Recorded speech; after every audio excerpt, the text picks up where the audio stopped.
ચોમાસાને લઈને હવામાન નિષ્ણાંત પરેશ ગોસ્વામીએ આગાહી કરી છે। ચાલુ વર્ષે ચોમાસું સામાન્ય રહેવાની આગાહી કરી છે। 98 થી 106% સુધી વરસાદ જોવા મળે તેવી શક્યતા છે અને આ તરફ ખેતી માટે અનુકૂળ હોય છે સામાન્ય ચોમાસું, તેવું પણ તેઓએ જણાવ્યું છે।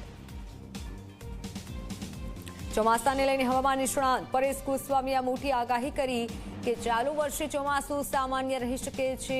સામાન્ય ચોમાસું રહેવાની આગાહી કરી છે। 98 થી 106% સુધી વરસાદ જોવા મળી શકે છે। સામાન્ય રીતે ચોમાસું આ રીતે રહે તો અનુકૂળ હોય છે સામાન્ય ચોમાસું, તેવી આગાહી કરી છે। આ જે 2025 નું ચોમાસું છે તે સામાન્ય એટલે કે નોર્મલ ચોમાસું રહેવાનું છે। નોર્મલ ચોમાસું એટલે કે 98% થી લઈને 106% સુધીના વરસાદો જોવા મળે તેવી શક્યતાઓ છે।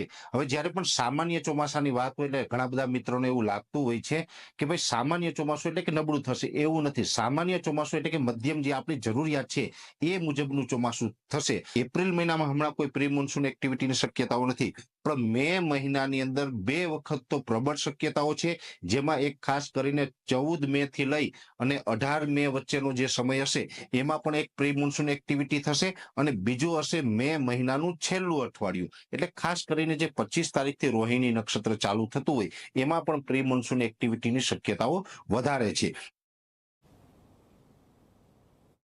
ગુજરાતની અંદર ચોમાસાનો પ્રવેશ છે એ 22 થી લઈને 28 જૂન વચ્ચે થાય તેવી શક્યતાઓ દેખાઈ રહી છે। એટલે ખાસ કરીને ચોમાસું છે એ 7 થી 8 દિવસ અથવા તો 10 દિવસ જેટલું મોડું આવી શકે છે। એટલે ચોમાસું છે આ વર્ષે મોડું થશે પણ નબળું થવાનું નથી। જેવી રીતે જૂન મહિનામાં ચોમાસાની શરૂઆત થશે એટલે અત્યારે અમારું જે રફ અનુમાન છે કે જે એક અઠવાડિયું હશે, જે છેલ્લું અઠવાડિયું જૂન મહિનાનું, એ દરમિયાન આપણે દક્ષિણ ગુજરાત હોય, સૌરાષ્ટ્રના ભાગો છે, એમાં ઉત્તર સૌરાષ્ટ્રના સુરેન્દ્રનગર સુધીના ભાગો છે, મધ્ય ગુજરાતના ભાગો છે, ભાલ વિસ્તારના ભાગો છે, આ તમામ ભાગોની અંદર વાવણીના વરસાદ જૂન મહિનાના છેલ્લા અઠવાડિયામાં જ થઈ શકે છે।